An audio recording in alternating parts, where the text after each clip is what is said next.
여러분 안녕하세요. 전기신경추락기입니다. 많은 환자들을 보면서 조금 안타까운 마음이 좀 생겨서 여러분들한테 말씀을 드릴게요. 제가 환자분들한테 상담할 때도 똑같은 말을 하거든요. 그 얘기를 기준으로 설명을 드릴 건데요. 오늘 주제는 뭐냐면 회전근개파열 어깨 힘줄 파열이 오잖아요. 파열이 왔을 때 자연 회복이 되는 경우가 있고 회복되지 않는 경우가 있거든요. 이 두 가지 사례를 간단하게 여러분들에게 비교해서 설명해 드리겠습니다. 그렇게 되면 여러분들이 판단하기 굉장히 쉬우실 거예요. 자, 설명 들어가 보겠습니다. 퇴행성 파열은 회복이 되지 않습니다. 그 얘기는 뭐냐면요. 이렇게 힘줄이 있잖아요. 힘줄이 있는데 여러분 대패질 당한다고 생각을 해보시면 돼요. 이렇게 세월이 흐르면서 조금씩 대패질을 당하는 거예요. 이렇게 대패질을 당하면 어떻게 되겠어요? 여기 힘줄의 사이즈가 얇아지겠죠. 힘줄의 파열은 엄밀히 따지면 찢어지는 병이 아니고 이렇게 파열이 되는 겁니다. 파열이 돼서 힘줄이 얇아지는 병을 힘줄 파열이라고 얘기를 하는데, 이렇게 얇아진 이런 퇴행성 파열, 세월이 흐르면서 서서히 파열된 이런 경우에는요, 절대로 회복이 되지 않습니다. 될 수가 없어요. 이거는 뭐 새로이 세포를 생성해서 뭐 조직을 활성화시키고 뭐 그런 말도 있는데 안 됩니다. 그렇게 이해하셔야지 되고요. 이 다쳐서 파열이 되는 경우 있잖아요. 이때는 자연 회복이 됩니다. 무슨 얘기냐면, 예를 들어서 오토바이를 타다가 이렇게 넘어져가지고 부딪혔다.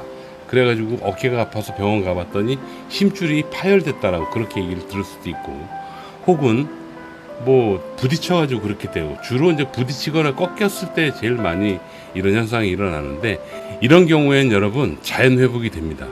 테노사이트 셀이라고 하는데요, 어깨 힘줄을 회복시켜주는 그런 세포라고 이해하시면 돼요. 그래서 한 3-4개월 정도 지나면 어느 정도 복원이 되고요, 한 1년에서 1년 반 정도 지나면 이게 얼기설기 잘 안 옵니다.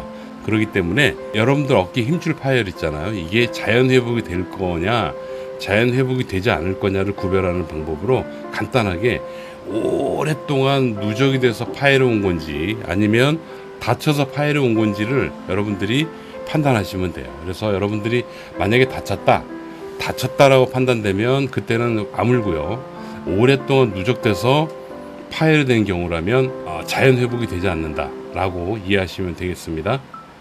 그러면 힘줄 파열 수술하는 경우하고 그렇지 않은 경우가 있잖아요. 그러니까 파열이 돼도 수술을 해야지만 되는 경우가 있고 수술 안 해도 되는 경우가 있어요. 수술을 해야지 되는 경우에 대해서만 제가 좀 말씀을 드리면, 그 나머지 조건은 뭐 수술 안 해도 된다는 얘기 아니겠어요? 그렇게 이해하시면 여러분들이 판단하기 좀 도움이 되지 않을까 하는 생각이 듭니다.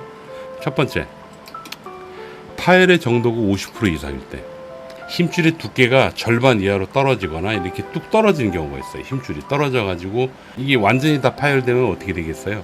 이 근육이 말려 들어가겠죠. 그래서 50% 이상이 되면은 일단 수술을 고려해 보시는 게 좋습니다. 통증이 몇 달 동안 이것저것 치료를 다 해봤는데 안 나요. 안 낫게 되면 그땐 수술을 고려해 보시는 게 좋아요. 그래서 보통 비수술로 처음에 통증 치료만 먼저 하거든요. 이렇게 하는 이유는 뭐냐면 수술하기 애매할 때예요. 수술하기가 애매하면 먼저 비수술을 먼저 해본단 말이에요. 해봤는데 개선이 되질 않아. 이렇게 되면 이때도 수술을 좀 고려해 봐야 됩니다. 전체적으로 봤을 때 파열 정도가 좀 있으면서 통증이 굉장히 오랫동안 유지되잖아요. 그렇게 되면 그때 수술 심각하게 생각하셔야 됩니다. 그렇지 않은 경우에 있죠. 파열 정도가 심하지 않아. 통증이 되게 심해. 이런 경우엔 수술할 필요가 없다. 그래서 이 두 가지 조건만 생각하시면 돼요.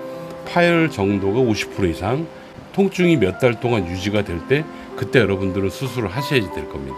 그 나머지 조건은 충분히 조절할 수 있어요. 치료가 된다라고 보시면 되겠습니다. 마무리하겠습니다. 여러분, 수술을 하건 수술을 하지 않건 그 조건도 간단하고요. 그 다음에 자연 회복이 되는 경우와 자연 회복이 되지 않는 경우도 말씀드렸잖아요. 그래서 자연 회복이 되는 경우라면 그 기간 동안 조심하면 되는 거고요. 자연 회복이 되지 않는 퇴행성 파열 같은 경우에는 통증 관리만 잘 하시면 돼요. 여기서 통증이 나왔죠. 그 다음 수술을 하는 경우에도 힘줄 파열이 50% 이상이면서 통증이 수개월 동안 유지가 될 때 그때 수술을 고려한다 그랬잖아요. 여기 통증 또 나왔죠. 결론은 뭐냐면 여러분 수술하고 싶지 않죠.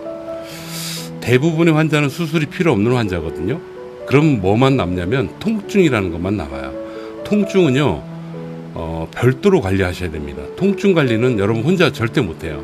병원 치료를 받으셔야 되는데 병원마다 숙련도 차이가 많이 납니다. 그래서 또 어떤 병원에서는 치료해도 효과가 별로 없고요, 어떤 병원 가면 효과가 빨리빨리 나타나고 그런 차이가 있거든요. 이건 여러분들 복이라고 저는 생각을 합니다. 여러분 어찌 됐든지 간에 여러분들은 좋은 병원 찾으셔가지고 통증 치료 우선 먼저 해보세요. 통증을 먼저 가라앉혀 놓고 보면은 수술을 해야지 되는 경우도 하지 않아도 되는 경우로 바뀔 수 있다라고 판단이 되고요. 통증이 사라지잖아요. 그럼 퇴행성 파열로 회복이 안 되는 경우를 하더라도 여러분 일상생활에 크게 불편함이 없습니다. 오늘 여기까지 하겠습니다. 감사합니다.